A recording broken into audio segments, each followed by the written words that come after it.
on Kardec Radio, always nourishing our souls. It is time for us to have our encounter with Professor Andrew Lewis, who proves to us that life indeed goes on and that our very own reincarnations are super precious because they are a concession of God's love, and that a lot of planning goes into it from the friends on the other realm. So if we by chance feel lonely or alone or separated from our loved ones because of the pandemic, fear not, because in this book we have living proof that we are all beloved and that we are all surrounded by beautiful spirits who have our best interest at heart. Evelina and Ernesto, in our previous chapter, dear friends, were given 30 years to support their family circle in their journey in between the two realms, because life goes on through love, as our Master Jesus has told us 2,000 years ago. The message of love continues to shine. And speaking of shining, here is our beautiful sunshine shining from coast to coast every day on Kardec Radio and beyond, right, sunshine? Hello, lovely Carol. Thank you so much. Yes, it's lovely to be Thank here. you So for much shining gratitude. through always. Could you please, beautiful sunshine, guide us in an opening prayer so that our light may shine as well? Yes, certainly. Thank you. You're welcome. So I invite everyone to close your eyes if you can. And while the eyes are closed and looking within, we are invited to open our minds and hearts and turning the mirror of our souls towards God, divine providence, the light and love of God.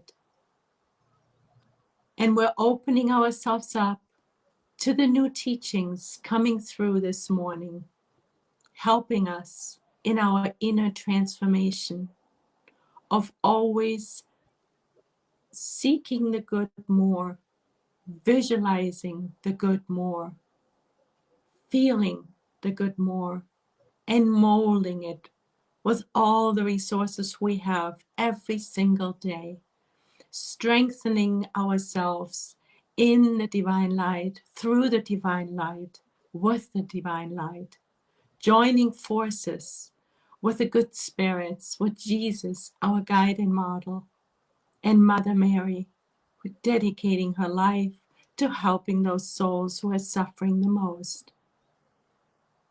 And with this proposal and invitation to harmonize ourselves among ourselves and with God, we humbly ask for permission to open this morning's gathering.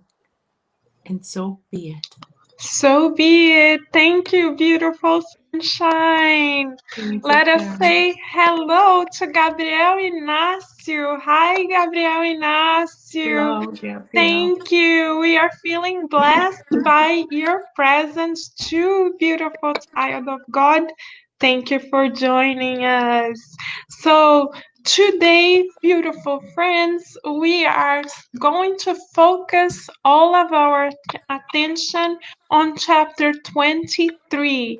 As we mentioned in the very beginning of the program today, Ernesto and Evelina were given 30 years to bring their families together lovingly in both realms of life. So Ernesto is going to start putting the plan of redemption and love in action. Shall we see what God, Master Jesus, and Professor Rebus has in store for us? Yes, certainly. Yes. So if you guys would like to follow along, we are precisely on page 193, and we are going to start our study of the chapter right now. So Andre Lewis reports the following to us. Facchini and Evelina's work of spiritual assistance was going very well, shifting between Tullio's progress and their attempt to reapproach Desiderio, who wouldn't let go of Elisa, who was now on her own in the sanatorium. Ernesto's work was becoming increasingly difficult as his enemy wasted no opportunity to attack him with accusations and insults. On the other hand, Elisa's physical health was worsening day by day, and his efforts to reach her were nearly fruitless. Concerned about the situation, he went to Rebus to explain his worries. He wanted to know why a suffering spirit, so encased in ideas of revenge, had acquired such powers of judgment to the point of pointing out the smallest flaws in Ernesto's character. Ah, my friend. Confessed the instructor. Our brothers and sisters, shackled to despair and rebelliousness, can find many reasons to criticize us when we perform our roles in title only. What do you mean? Very often, while in the world, we are title holders of this or that set of responsibilities, but we fail to execute them effectively. We wear the labels of husbands, parents, children, or administrators, but we don't really tend to the obligations they entail. I am sure you can understand that. I myself had the title of husband. That is, I got married and embraced the commitment to a family, but I believed my responsibilities were limited to being the head of the household and paying the bills at the end of the month. In reality, I never shared my wife's concerns about our children's emotional upbringing, and from what I can remember, I never sat down with any of them to hear about their problems and dreams, although I demanded them to carry my name with honor. Grasping the subtle admonition, Fatini once more had to come to grips with his own conscience. He came to the honest conclusion that he hadn't been the husband or father he should have been. It was only there, in that spirit colony after death of his physical body, that through the difficult struggles of self-correction he had finally understood that money does not do the work of the heart. Disheartened and saddened, Ernesto refrained from discussing the matter any further. His smiling mentor, however, comforted him as they parted. Don't be discouraged. Let's listen to our opponents' criticisms and accept them with humility when they are true and useful. Let's use this key, Fancini, humility. It will work effectively in the solution of our biggest problems. Let's be true Christians, loving, serving, and forgiving. Shall we pause? Yes, we shall. Yes, please, sunshine, Yes, lead the way. what a beautiful lesson, right? Yes, very It, much so. it starts with a question that we may all have. Why does a spirit, in this case a suffering spirit, that is so much into revenge, acquire such powers of judgment to the point of pointing out the smallest flaws in us? Ernesto is Right. asking. And the answer by Rebus is very eye-opening. It is because if we fulfill our jobs in our lives by title only, then we are opening ourselves and we're not fulfilling our responsibilities, then we open ourselves up to criticisms of other people. And why is that? Why do we open ourselves up in that case? If we just are husbands and wives by title, but we're not emotionally Mhm. available. When we go into our jobs and we just fulfill our job description barely, but every minute we look on our watch, waiting just to run home, right? Right. Yeah, it is essentially because we're not fulfilling our duties. Our duties as a manual helps us to understand better of what duties are. Duties are is a number of activities in the realm of goodness. So we're actually, in order to fulfill goodness, to fulfill our duties in the good and with the good, we need to employ our hearts.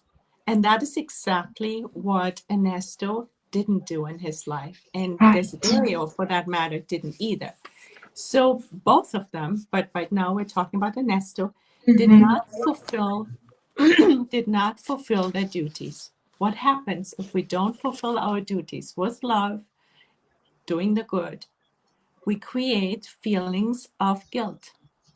And when we create feelings of guilt, even if we're not conscious of it, it drips poison into us constantly. Every second, it drips poison. It creates an energy of darkness. And eventually, it creates nodules in our perispirit, and we may actually physically become sick. But in the meantime, before, let's say, we become physically sick, we're emanating. We have a certain, how should I say, as we think and feel, we emanate and we attract back. So, due to the law of affinity, we now, and Ernesto, attracts Desiderio in his field because he too feels guilty. He too is filled with revenge and unhappiness, lack of forgiveness for himself and others, just like Ernesto was during his lifetime. He could not forgive himself for what he's done. So now these two souls meet and each other, they know each other just energetically and can find exactly out what's wrong with the other. So we now, it helps us to understand how we open ourselves up to other people and how we attract other people who can exactly see what is lacking in us. So what is our remedy? Humility. Rebus told us already. Humility, which means we open ourselves up to the criticism of others. We are vigilant within our own thinking, feeling, and acting. And with that humility, we can make changes. We're realizing where we need to work on our inner transformation. But now, very often, we feel like, okay, so if I'm humble, I'll become subservient to these people who want to criticize me, right? Mhm. I've become subservient. But Emmanuel helps us to understand that humility is not subservience at all.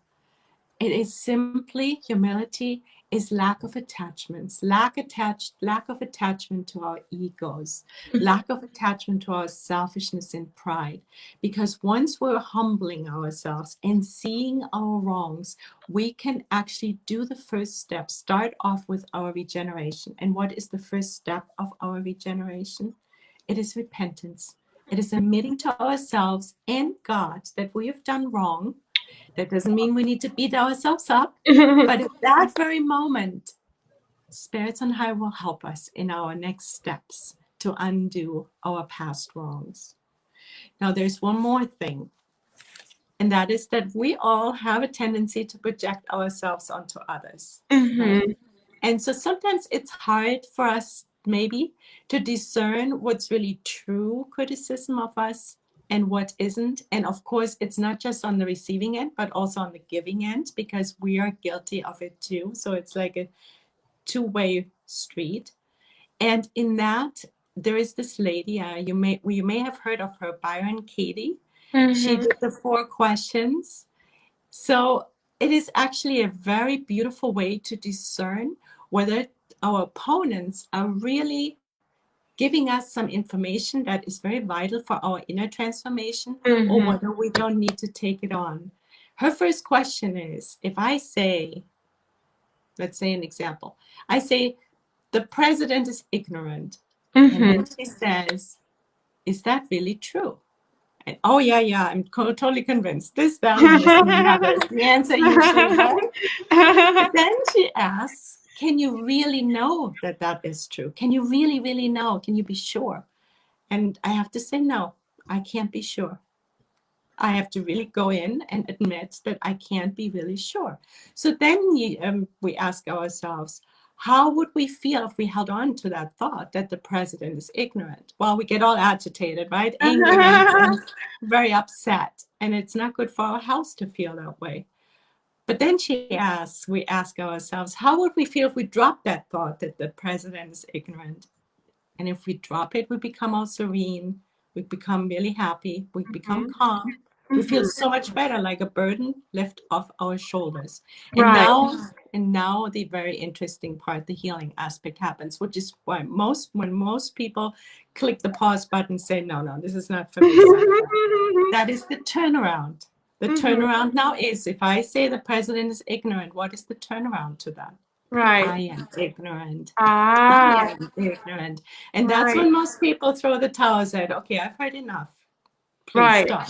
But Right. that is exactly when the healing happens. That's when we go inside. And then that's where Ernesto comes in, Right. reflecting, and Reba's telling him, let's be open to other people judging us. Let Yes. us do the work and see, and vice versa, and see what's really true about that. And when we are on the giving end and we're judging others, Mhm. then we have the opportunity to see whether our judgments are just our own projections and what we need to actually do to heal ourselves. Right, Carol? Right, It's a good sunshine. way. What It's a very powerful. beautiful, beautiful, beautiful lesson. I even typed up the questions on the comments so that Yeah, all of Byron us Katie. can benefit from this exercise because this is Yeah, absolutely good training for the yeah. spirit. Thank you for the exercise for immortality. And her name is Byron Katie. If you, maybe Yeah, we can oh, type it in, sorry. Reba. Let me turn the volume down here. Let me type up her name. How Byron do you Katie, spell and it's her name? called The Work. Byron Uh-huh, Byron. and Katie, Katie. It's called The Okay. Work. Okay, I'm gonna type it up here. Yeah, it is very, very powerful work for us to reflect back and release and heal. Wow, beautiful sunshine. Thank you for giving us this incredible life transforming tools because it helps us to live as spirits. Oftentimes we think that we are a human being that is materialized, aspiring to become spiritual, but is actually the opposite movement. We are spirits that are living a temporary material experience. So the questions that you pose to us help us to remember our true nature. Really, thank you. And Rihanna is also saying thank you, right, Rihanna? Yes. Mark Carlos Hi, is saying Rihanna. outstanding. Yes, I agree. Beautiful exercise for immortality that we can Yes. practice together. Thank you, friends. Thank you, Sunshine. Wonderful. Thank you, Carol. Shall we Yes. continue? Okay, one moment. Here we are. So, Mentor Rebus had just given very good advice that was beautifully complemented by Sunshine. Now, Andrea Lewis continues narrating Ernesto's and Evelina's experience in the spiritual realm as they put their plan of redemption into action. So, Andrea Lewis reports on page 194, if you guys would like to follow along, last paragraph. Attentive to his friend's constant instructions, Facchini dedicated himself more and more to the duties of true fraternity, whether tolerating the attacks of his suffering, debilitated wife, or bearing with heroic resignation the insults of the unfortunate Desiderio, who was always ready to hurl all types of verbal abuse at him. After 26 days of dedication to his work, Facchini was surprised to see Serpa visit his future mother-in-law for the first time. Very well dressed, the lawyer sat down with the patient in a private room with the permission of the institution's administration. Having told them that he wanted to verify the patient's condition for himself in order to provide accurate information to his fiancée. With them there were the two discarnate men, Desiderio and Facchini, both anxious to see what would come from the interview. Once they were alone, Elisa, with the serene words of a mother, expressed her desire to see her daughter in order to show her she was mentally sound and for her to sponsor her return home. Both Facchini and Desiderio were touched by the humble attitude in which the pleas poured from the woman defeated by the circumstances. Serpa wouldn't budge. Absolutely not. You will not be released as you wish. Your prognosis is not good. Why not? The information regarding your behavior prevents us from letting you return. Behavior? What behavior? You cry constantly for no reason. You talk to yourself, you talk to shadows. I'm simply misunderstood. I see what I see. Vera calls here every day, and the nurses all confirm that your mental problems haven't diminished. Caio admonished Elisa, showing her uneasiness. In spite of all that, I am begging you, as a gentleman, to bring Vera to see me. What for? To traumatize her with your fantasies? I'm sorry, I have to No cough. problem. No problem. It's good. It's a dramatic pause because we are in a climax here, so perfect timing. Yes. To bring it down. Don't you think your daughter has already suffered enough with your crying and sleepless nights? Oh, Caio. You know I'm about to be your son-in-law. I have the right to get involved. I don't know anyone who has the right to come between a mother and her children, asserted the patient, now enunciating each word with a tone of deep sorrow.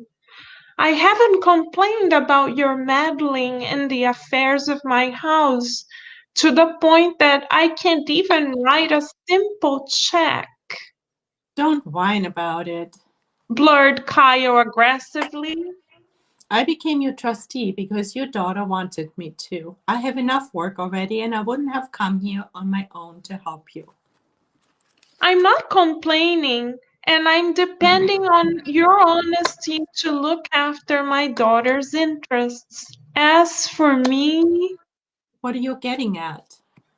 As for me, the two of you won't have to put up with me much longer. Dust to dust. Why talk like that? What's so horrible about it? Death is the end for all of us. If you want to make me feel sorry for you, it won't work. Oh, for God's sake, I just want to see my daughter. Well, as long as you're not normal and can't meet her without making her feel bad, you won't be seeing her. But why won't you let me when I always received you in my home as if you were my own son? That's a lie. You hate me. The only reason you didn't throw me out was because Vera didn't let you. Because I'm the man she has chosen to look after her future. The patient looked painfully astonished as he continued. Rest assured that both Vera and I know very well that you have already lived your life. Now it's our turn. A sick old mother in law isn't going to come between us and our plans. Sudden repulsion took over Elisa's mind, and she reacted with a frenetic scream. You bastard!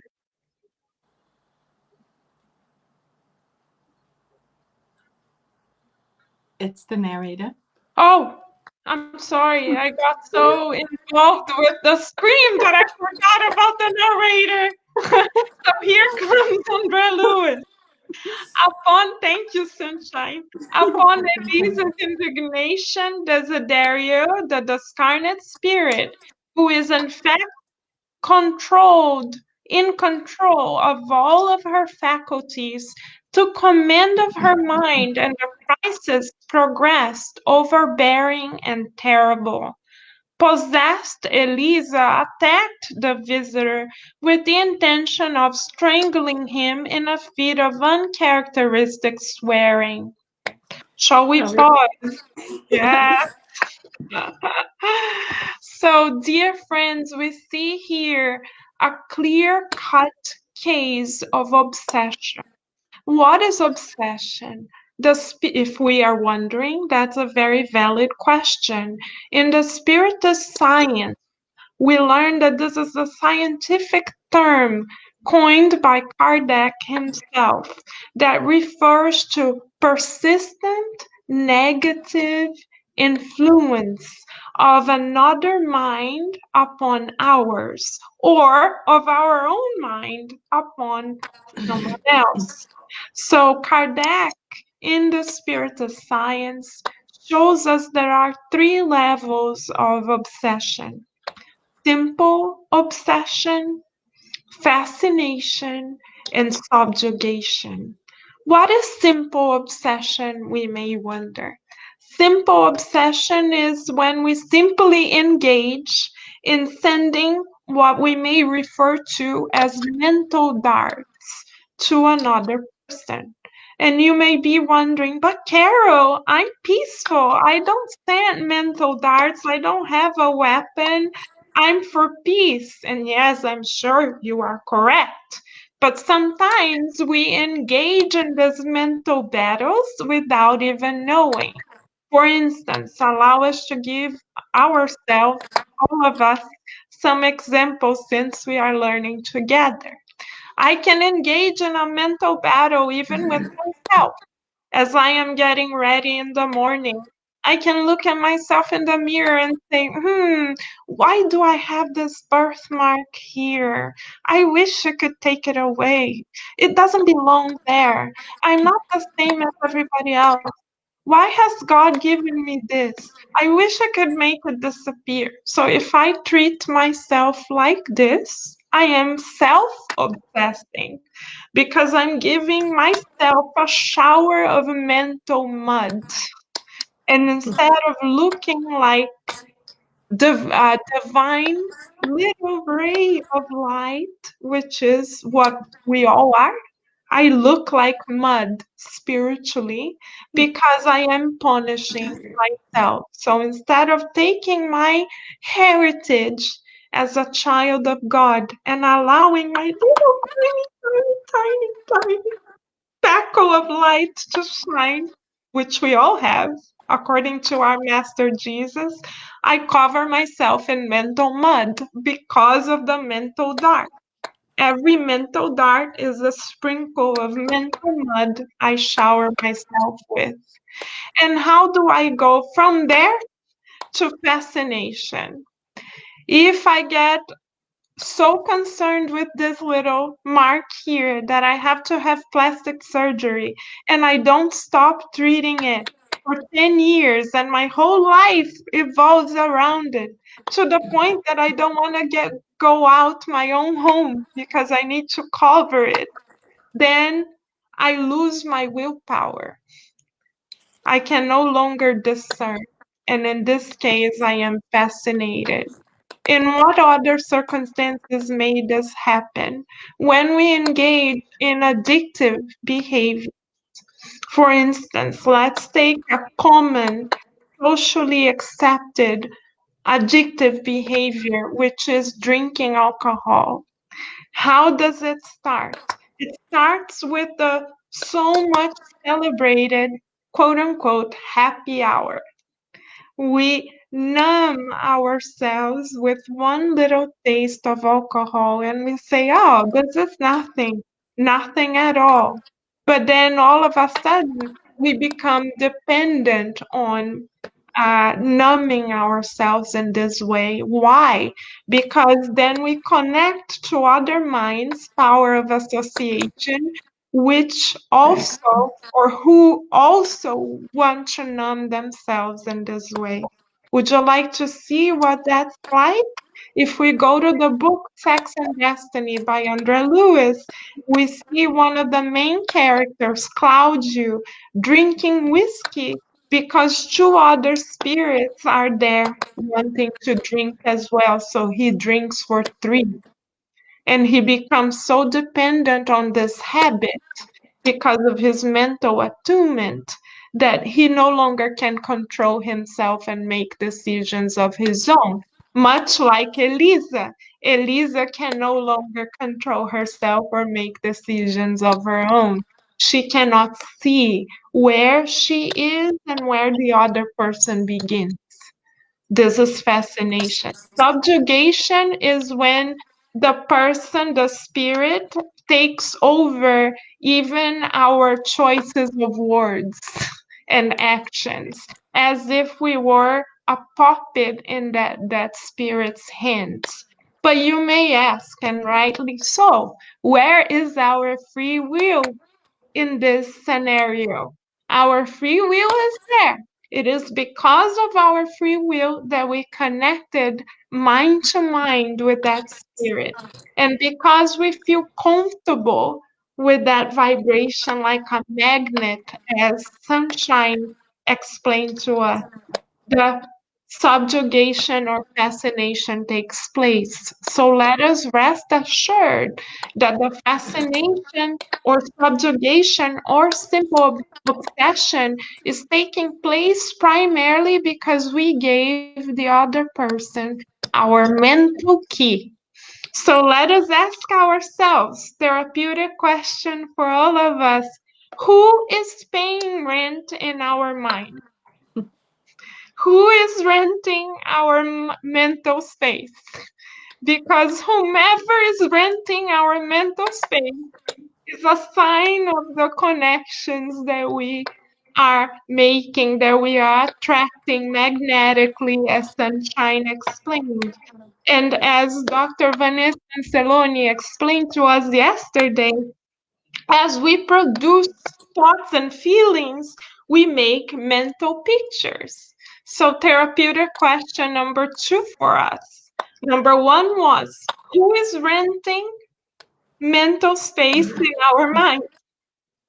Who is renting a room or two or three in our minds?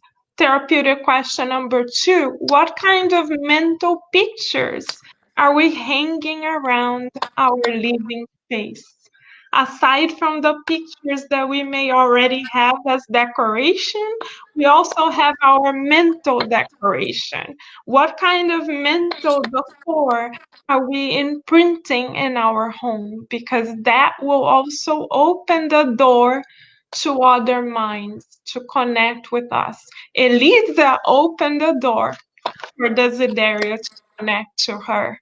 She called upon him magnetically, and so now they are working together willingly on both ends. So let us make one thing very clear: there are no victims here. Right, Sunshine? Yes, yes, Carol, beautiful. I love those questions. We will be meditating Yes, on let those. us all Yes, work on them.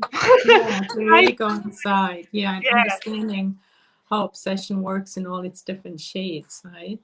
There's right, one more thing that, and you kind of alluded to it, is there is never any victims. And Kaio, however, is displaying a side of himself that is very lacking empathy, quite hmm cruel. hmm As we may remember, he says, you know, the one sentence that stuck out for me was, well, as long as you are not normal, and can't meet her without making her feel bad, you won't be seeing her. This is kind of like an example of bad parenting, right? It's like, you know, first of all, what is normal? Who defines what's normal, right? So that in itself, you know, we'll leave that as it is. But then he says, you know, without making her feel bad. So he is Right, blaming her and shaming her for her behavior or her perceived behavior by him.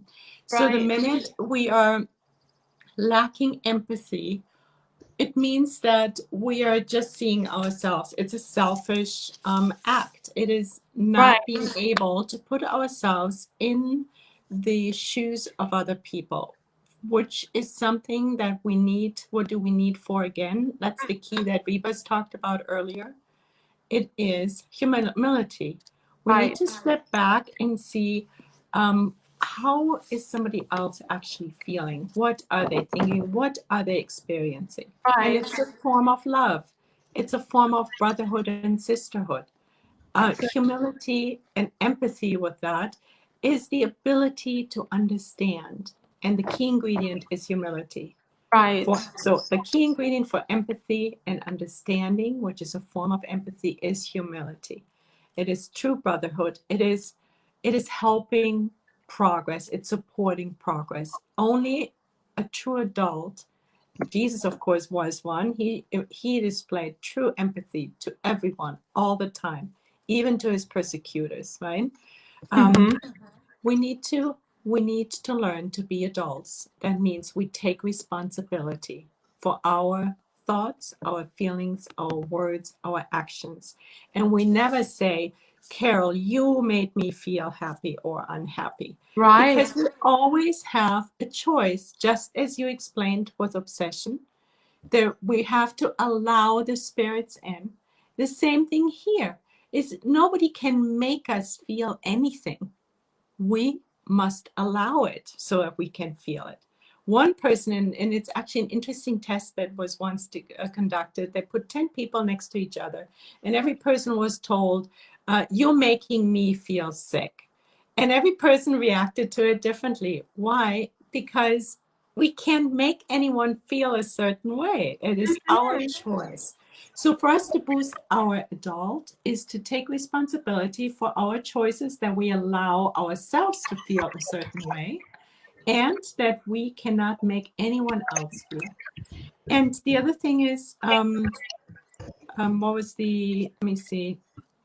Oh, and then the consequence, right? So if you don't, then love is being withdrawn from you. That's why I right. said earlier, it's like the example of bad parenting behavior, right? It's like you're making me feel, and now you're being Exactly. punished, and you're not getting love.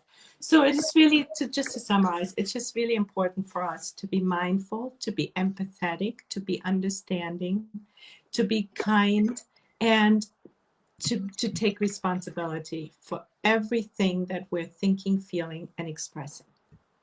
Right. I just wrote that down in the comments because it's good work for all of us that I Yes, wrote.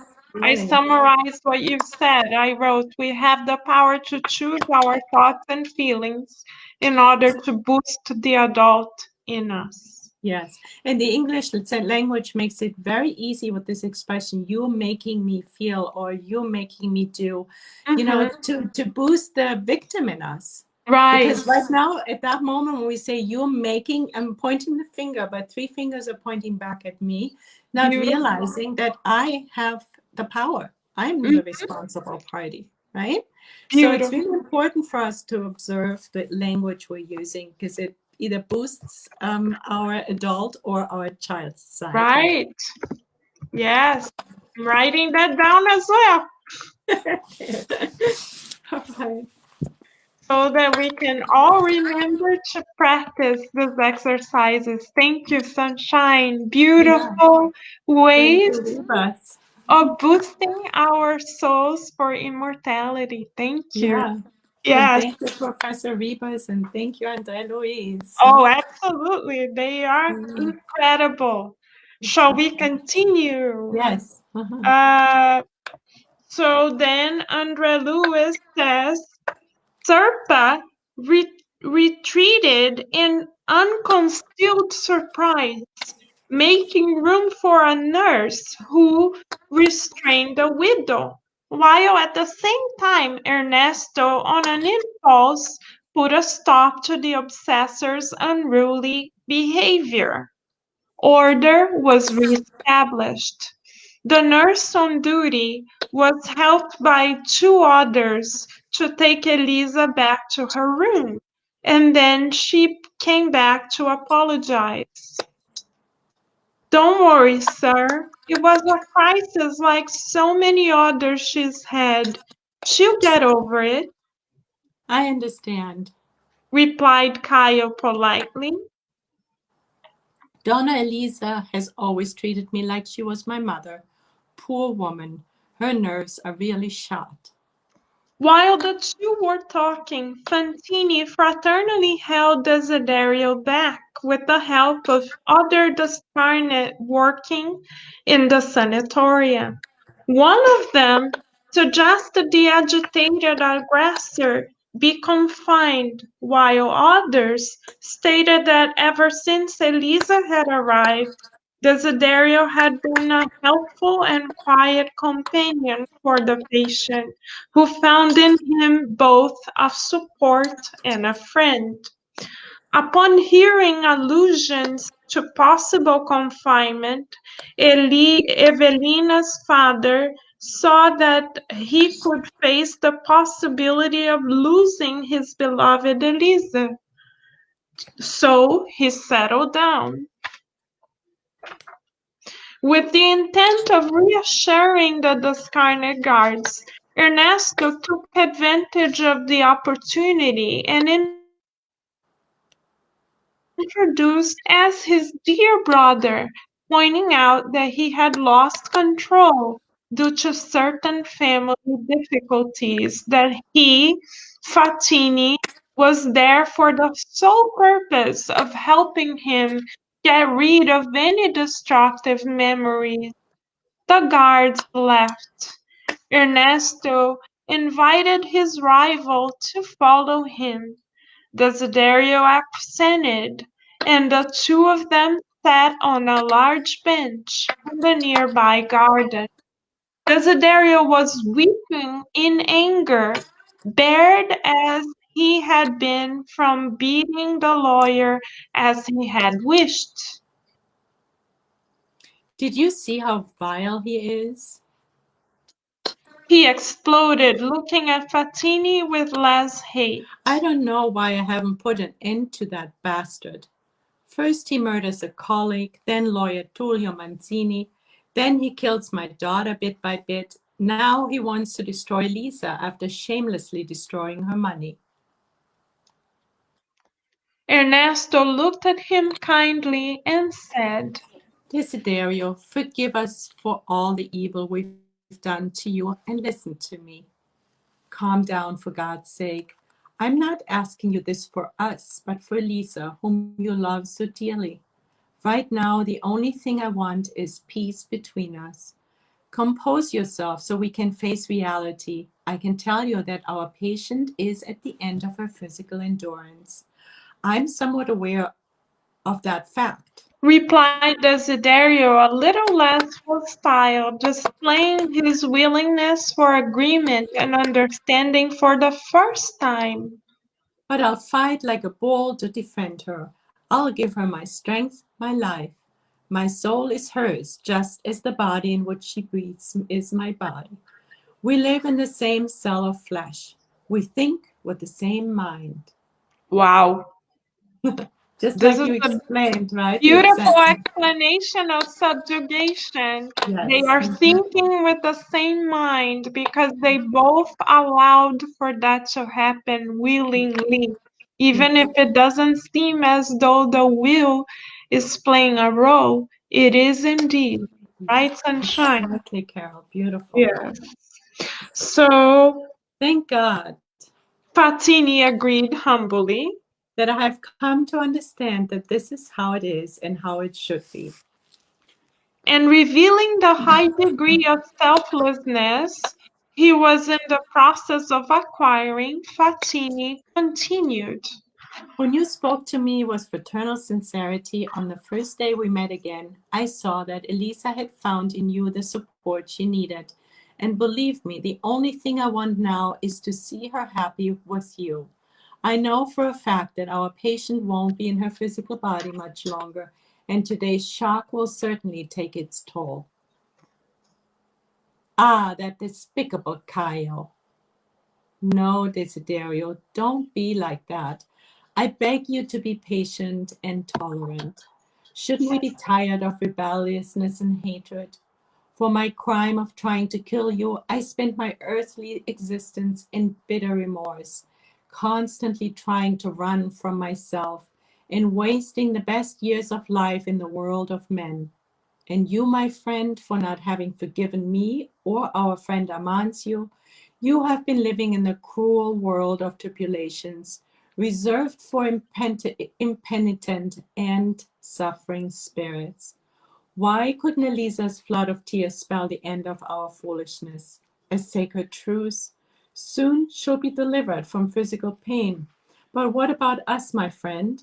What will become of us if, having abandoned the body of heavy matter, we continue as spirits tormented by thoughts of guilt and condemnation, crime and punishment?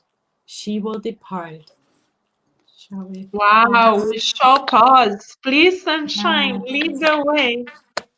Yeah, he's kind of showing us of how our life after life can look like if we don't forgive, if we don't practice tolerance, if we don't practice understanding, if we don't practice fraternity and love and kindness, indulgence, charity, benevolence, right? All the stuff that Jesus so beautifully brought to us. We create our own living hell, and it's because of our minds, what's residing in our minds and in our feeling body is what we will take over to the other side, and it will continue and just slow our progress. We know law of progress, we will always progress sooner or later, but we're prolonging our pain, our suffering, Mhm, mhm, and it's in our own power. And again, that's where our willpower lies. That's where, our adult self can take charge and forgive. It's the sacrifice most pleasing to God. Nothing really works without us working on forgiveness and letting those who we think have harmed us to bless them and change our own selves, to mhm, release them. It is by not forgiving, we put another person or spirit into prison, but we tie that prison cell to our own selves, mhm. because if we have a prisoner requires a warden, and then we are the wardens. We make sure that they stay in prison. But now we're both in prison, Mhm, and we're stifling our transformation, our progress. So it's really a really sad thing. But the other thing that's also really interesting, which is something for us right now because we're dealing with the virus and mhm, hospitals and healthcare providers, workers, doctors, and nurses, is what's going on behind the scenes, right? How the spirits are helping Elisa and separating them temporarily, her from Desiderio, so she can be calmed down again. The beautiful teamwork that we're never alone. and all those who are suffering in hospitals, and all those who are helping the suffering in hospitals are never alone. God provides, divine providence is everywhere with loving kindness. And that is also once we find ourselves in the spirit world tormented with lack of forgiveness in our hearts and minds. As soon as we release and repent, start with repentance, there is divine providence with all the spirits rushing to help us. Right, Carol? We know that from Nostra So Love. right, Right? sunshine. So Yes. right. It's so And beautiful. in the study that you are doing on Sundays on Kardec Mm-hmm. Radio, you're studying the book Heaven and Hell by Mm-hmm. Allan Kardec, and you're going so beautifully case by case, and you're showing us qualitatively and quantitatively how we shape our own realities through our own choices, because through that study that you're conducting, we see how happy spirits feel once they progress to the other life, once they graduate. And we also see how unhappy other spirits may feel exactly because they were not ready to forgive and forget. And we see the stark contrast, just like in the book Heaven and Hell that you are studying on Sunday. Here, we see the same contrast. We see Ernesto already practicing detachment and selflessness like the happy spirits in heaven and hell. And we see Desiderio suffering, grounding himself in lower vibrations, just like the suffering spirits in heaven and hell. Why? Because he cannot, he's having difficulty setting himself free. So why not start practicing for ourselves right now? We who have the light of discernment don't have to wait until we discarnate to learn selflessness or to let go. So we can exercise detachment little by little every day. For instance, if I like my hair, let me make a vain comment just for the purpose of our own education. Let's say I like my hair. Ooh, I like my hair. If I think about it from a higher standpoint, the hair is not mine.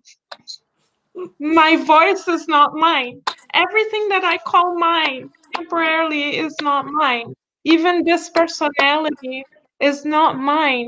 This personality, who in this life is called Carolina, is only temporarily manifesting because it's an educational opportunity that God has granted to me.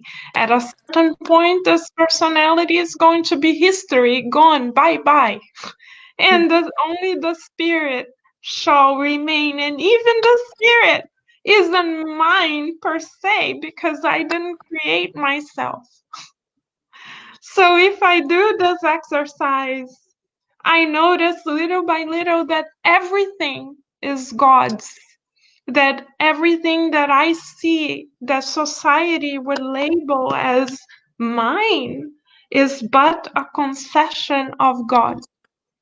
So if we exercise this just a little every day when we graduate to the other life, to the real life, and see that life goes on, it will be easier for us to behave more like Ernesto and be more altruistic and selfless.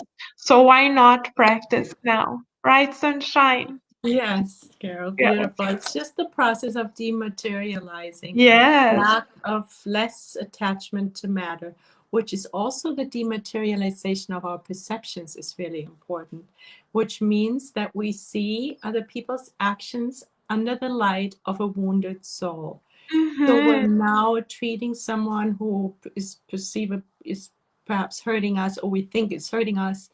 We look at them as a patient in the ICU, and at that moment, we're not so attached to matter, but we're looking beyond it, and then we can treat someone with loving care rather than like what Desiderio does, is attacking and hanging on to somebody's mind for revenge, right? It's a Yes, beautiful proposal for us yes, to I'm work writing on. it down because I don't want to forget.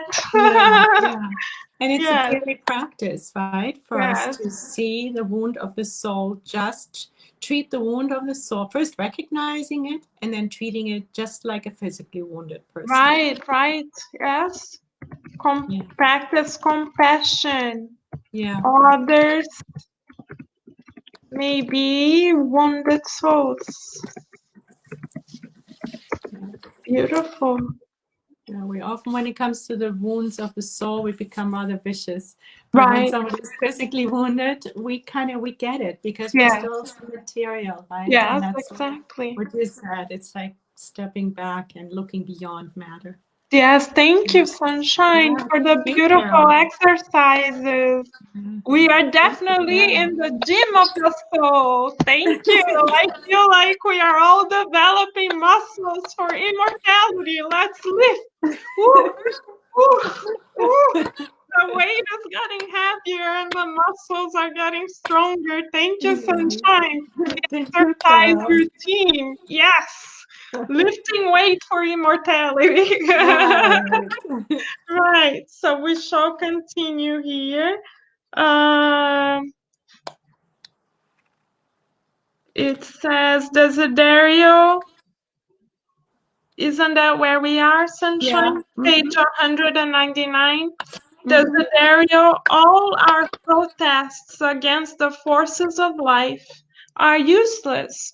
God's laws will prevail. Elisa draws support from you.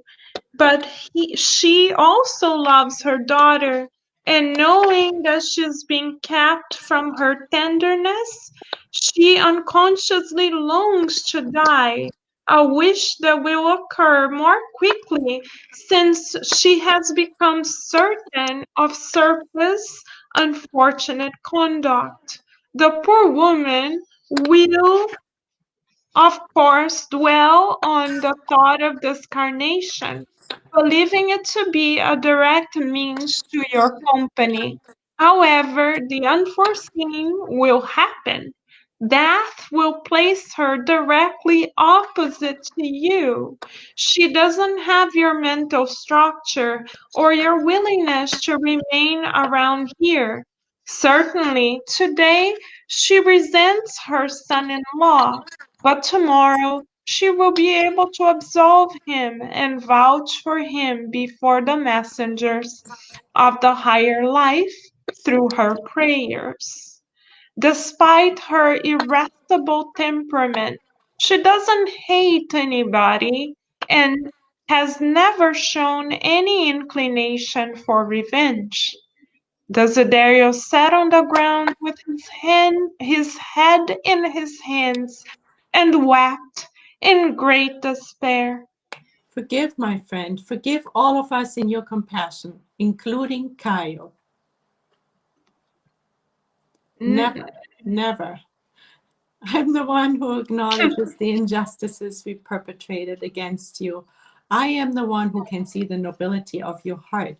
Forgive me and listen. I am grateful for your dedication to the woman I failed to make happy, and your tenderness for the daughter to whom you became a selfless protector. For all you have done, I ask you further to extend to us, your executioners, the vibrations of your compassion and sympathy. Ah, Fancini, Fancini, roared Desider. It's you. Go ahead, sunshine. No Roared, problem. roared Desiderio. Why do you tempt me with an impossible reconciliation? Why are you making such an effort to change me? Desiderio. In the physical world, we work in particular with dense matter to transform rock, metal, land, and springs. Here in the spirit world, we deal especially with the powers of the spirit to renew souls and consciences, beginning with our own. Listen to me. Remember that Elisa has a lot of friends, calling her to the higher realms, as was the case with you, dear Evelina. For the love of Evelina, whom you keep in your memory as a guardian angel, don't you want to sublimate your actions, starting with the forgiveness that we need and implore? Shall we pause for just a quick Wish moment? so, Sunshine. Please lead the way. Well, Desiderio, not Desiderio, Ernesto makes an interesting point that we work in the physical world, we work to transform dense matter. And then he puts into contrast the power in the spirit world, it is the power of the spirit that renews souls and consciences. Um, it is actually, it's really fascinating in this book, Spiritism in the Arts, Leon Denis explains it and deals with it a lot about the creative force of the spirits.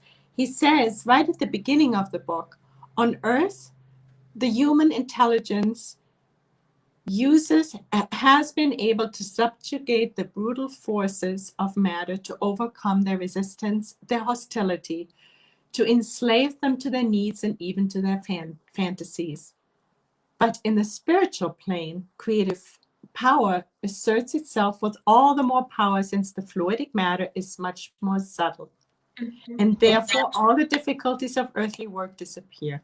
It suffices to keep a sustained mental action to fluids, to form, so that the spirit wishes to achieve and render durable. Wow. So it is in Genesis, right? Where Right? Allan Kardec teaches us that what we use to form matter here on Earth, since everything is so much more dense, we use our hands.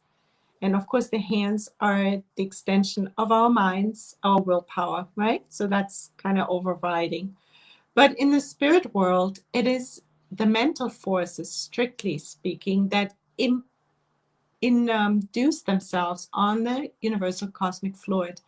And so it is the mind that becomes the mind, or how do you say, the intention that becomes the hands in the spirit world, since everything is so much more subtle. It's really Right. beautiful to think about it in that sense, because we as spirits, and this is actually our lives that we're talking about, because we as a spirit, we're the intelligent principle of the universe, right? So we have this dense physical form, just like a rock, but it's flesh and blood and bones. But our intelligence works through this matter and makes this body actually act intelligently. So Mm-hmm. our whole entire life is what de Leon Denis describes and what André Louis brings to us, that we are intellectualizing matter during our lives via by putting intelligence into this physical form. Isn't it beautiful? Wow, that's so beautiful. Yeah. I love Leon Denis so much because he speaks the truth in such a poetic way. Thank you Yes. for bringing Leon Denis here on Kardec Radio. Again, we can never get enough of Leon Denis. Thank you so much, Sunshine.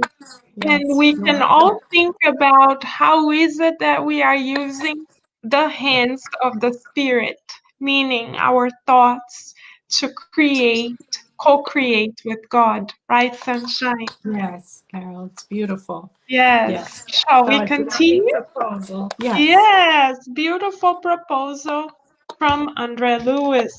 Yes. Let's see. Evelina, my dear daughter. Sign the unfortunate spirit through a torrent of tears. No, I won't drag her into this conversation. Evelina must be living in the house of the angels. May I suffer in hell comforted by no one but myself. May I wallow in the muck that I deserve. But may happiness bless my daughter in heaven. And what if she herself were to come to you one day to plead our cause, to assist us, to beseech your mercy for us who owe you so much? Desiderio made a great effort to speak, overcoming the barrier of pain oppressing the depths of his soul. However, at this point, a compassionate spirit assistant at the institution approached them to inform them of a sudden occurrence. After her violent crisis, Elisa had fallen into deep prostration due to the rupture of a delicate brain vessel. Her discarnation was only a matter of hours. The two men forgot everything else in order to help. Immediately notified by phone, Vera and Serpa, alarmed as to the new direction the situation had taken, set out together for the institution. They found Elisa dying in an atmosphere of peace and care. In spite of extending words of consolation and hope, the friendly doctor was clear on the prognosis. There is nothing more to do but wait. Vera Salina knelt in tears close to her mother, whose mouth would never again bless her through her earthly body. Kyle, obviously upset, watched the scene, smoking one cigarette after another. Nurses were coming and going, eager to be of help, and spirit assistants were forming a magnetic current of support for Fatini's widow, so that her transition from one world to the next would be quicker and less troubling. Ernesto set off for the spirit world in order to receive instructions from Rebus in light of the emergency, while Desiderio planted himself at Elisa's bedside, immersed in revolt and despair. For another 8 hours, Elisa's heart sustained the motionless body. At daybreak, she opened her eyes wide and tried to gaze into her daughter's for the un, unutterable goodbye. However, at that point she saw Serpa next to her bed, looking at her, and in spite of being incapable of nourishing any vestiges of hatred in the depths of her soul, she encased her heart in a thick cloud of resentment and mentally asked Desiderio to protect and defend her. The rash appeal was all it took, Desiderio avidly seizing the thought that would be her last in the corporeal envelope, bound himself to her like someone absorbing all her strength. Wow. Vera sensed that her mother was finally surrendering to the great repose, and desperately tried to bring her back to life. Mother, mother, dear mother! No response came from the emotionless lips. Elisa Fatini let her head drop onto a pillow as her body stopped moving forever. In the ward of the sanatorium, the veil of death fell over that existence, fraught with tribulations and problems on the stage of the world. However, backstage in the spirit realm, the drama had not yet finished.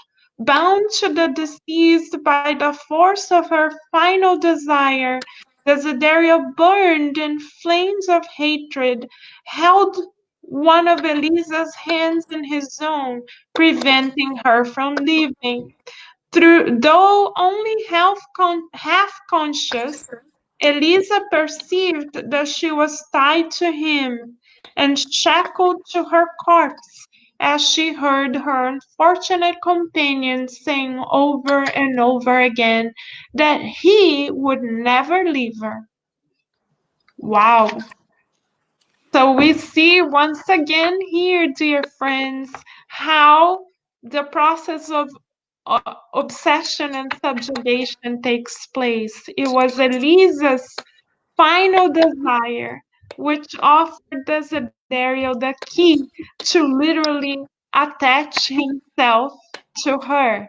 He is thinking it's a permanent attachment, and that is even preventing Elisa from detaching from her own body, physical body. So this is an immortal lesson for all of us. Of course, saying a temporary goodbye to our loved ones is very difficult, and many of us on earth are facing this situation now more often than ever because of the coronavirus. But we, though saddened, can still carry the flame of hope with us, knowing that life indeed goes on. So, if we can practice detachment at this time, when we are saying our final but temporary goodbyes, we are helping not only the person who is detaching from their physical body, but we're also helping the spirit doctors and nurses who are tirelessly working on the behind the scenes. So, as Sunshine pointed out to us today, God's divine providence and abundant love is constantly in action. So, right now, in this time of great uncertainty, we can place our hands next to our hearts and say to ourselves that we are divinely saved and protected, and that our loved ones are divinely saved and protected. Let's repeat it just one more time. I am divinely Divinely saved saved and and protected. protected. My loved ones are My divinely loved ones are saved divinely and protected. protected. That way, we give ourselves the antibodies of safety, divine safety. We shall not allow fear to take over. Let us all take a vaccine, anti-fear vaccine. How so? By the love and grace of God. Let us take God's grace and love vitamins so that we build antibodies against fear, right, Sunshine? Yes, beautiful. And we will be finishing the chapter with a beautiful, I want to say, prayer Yes, by that will help us boost our strength in love. And yeah, yes, it's a prayer. I want to say it's a prayer. It sounds it like a is a prayer prayer. Yeah, that hopefully, I mean, we are even invited to close our eyes right now and yes. open our minds and hearts and really take this beautiful vitamin in, because it's as pertinent as it was back then. It is today, and particularly today, and it will help us. It's the balm for the soul. So this can be our final prayer. Yes. Professor Rivas can lead us Yes. today. Today is a very special program because Yes. we have Professor Rivas in the voice of Sunshine leading our final prayer. Right, The final Sunshine? prayer. And I'm Thank gonna you. let my dog in because he's gonna be like making Of funny course, noises. he is And a now, spiritless dog. He wants to learn as well.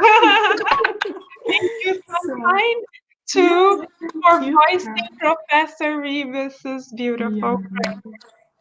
So we're invited to close our eyes and open our hearts and minds to his wise words.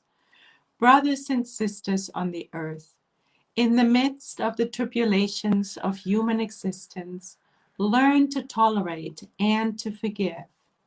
No matter how hurt or slandered, offended or cursed, forget evil by doing good. You who have had your trust betrayed or your spirit torn in the traps of darkness, light the light of love wherever you are. Friends, you who have been vilified or insulted in your most sublime intentions, forget these offenses and bless the tribulations that mold your heart for the greater world. Sisters, you who suffered indescribable torments in your flesh, despised by smiling tormentors, who left you distraught in anguish after having lured you with false promises, bless those who have destroyed your dreams. Single mothers, banished from home and beaten by life, falling into prostitution for having kept in your womb the children of your disgrace, without resorting to an abortion. Suffering mothers who are many times denied the right to defend yourselves, a right extended even to criminals in prisons. Forgive your tormentors. Parents who bear on your bruised shoulders the burden of thankless children, children who endure in flesh and soul the tyranny and brutality of insensitive parents, and spouses pierced with the daggers of misunderstanding and cruelty within the walls of your home. Acquit each other. Sufferers of all kinds of obsessive conditions weave veils of compassion and hope over the unfortunate spirits, incarnate or discarnate, who torment you at every hour. People harmed or persecuted all over the world, forgive those who have become instruments of your afflictions and tears. When you feel the temptation to strike back, remember the one who encouraged us to love our enemies and to pray for those who persecute and slander us. Remember the Christ of God, who preferred to be condemned rather than to condemn, because those who practice evil know not what they are doing. Know for certain that the laws of death do not exempt anyone, and do not forget that on the day of your great farewell to those who stay behind in this place of trials, it is only through the blessings of love and peace, of a clear conscience, that you will find the deliverance you have longed for. And so be it. So be it. Oh my goodness. We feel so blessed. We Thank you, do. Sunshine. Thank Thank you, you, Professor Karen. Rebus. Yes, Thank you, thank Andre you. Lewis, and the blessed mediumship of Chico Xavier. And And thank tomorrow, you. And right? thank you, Kardec Radio, for Yeah. nourishing our souls always. 24/7. And tomorrow, dear friends, we shall come back for more at 1:30 p.m. Eastern Standard Time. We will be back for chapter 24. This time, Evelina will show us the miracles of divine love. So Yes. let us get ready for more because, as Sunshine said, Kardec Radio is always here to nourish our souls by the grace of God. Thank you, dear friends. Thank you, Rihanna. Thank you, everyone. Bye. Thank you, beautiful Sunshine. We Thank you, shall meet beautiful again Carol. tomorrow. Thank Yes. you. God bless you. Many blessings, friends. Thank you so much.